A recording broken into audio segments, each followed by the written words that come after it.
सरकार कुणालाही पाठीशी घालणार नाही. अहवालात जो दोषी आढळेल त्याच्यावरती कारवाई. जमीन घोटाळ्यासंदर्भात मुख्यमंत्र्यांची स्पष्टोक्ती. एफआयआर न करणारी लोक पार्थ पवारांवरती आरोप करतायत. फडणवीसांची टीका. सन्माननीय मुख्यमंत्री महोदय, मीच लय शहाणा ही भूमिका कधीच योग्य नसते. राजकारणामध्ये तुम्ही कायमस्वरूपी प्रश्न विचारण्याला मूर्ख समजतात आणि ही वस्तुस्थिती आहे. एफआयआर न कळणारी माणसं पार्थ पवारांवरती आरोप करताय. त्या पार्थ पवारला काय वांग कळतं का? मग वांग कळतं का त्याला? 1805 कोटीची जमीन 300 कोटी मध्ये खरेदी करायला निघाला. वर्ण म्हणतोय माझ्या सह्या नाहीये म्हणजे मी दोषी नाहीये. मग ती अमेडिया कंपनी कोणाची आहे? कंपनी मधल्या एका व्यक्तीने सही केली म्हणजे पूर्ण कंपनीच दोषी असते ना. ती कंपनीच जबाबदार असते. मग ती कंपनी कोणाची आहे? अहो, का मजाक लावला तुम्ही?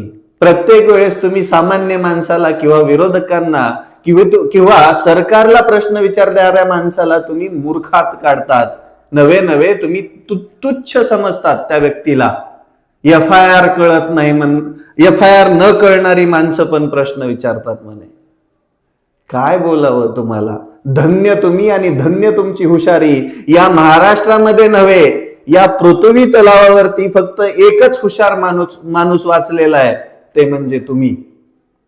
याच्यासाठीच तुमचा जाहीर सत्कार करायला पाहिजे. कारण की कोणताही घोटाळा झाला, कोणताही घोळ झाला किंवा जनतेला काही द्यायचं म्हणलं की तुम्हाला कायम समितीच स्थापन करावी लागते. तुम्हाला वस्तुस्थितीवरती कामच करायचं नाहीये. आणि कसं करणार ना? तुम्हाला सगळ्यांना तर क्लीन वॉश करून वॉशिंग मशीन मध्ये टाकून असं धुवून काढायचंय आणि सामान्य जनतेला लुटायचंय.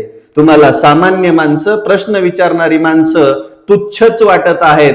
पण साहेब, हा अहंकार आहे ना, हा जो अहंकार आहे कायमस्वरूपी तुम्हाला बुडाला घेऊन जाईल, रसातळाला घेऊन जाईल.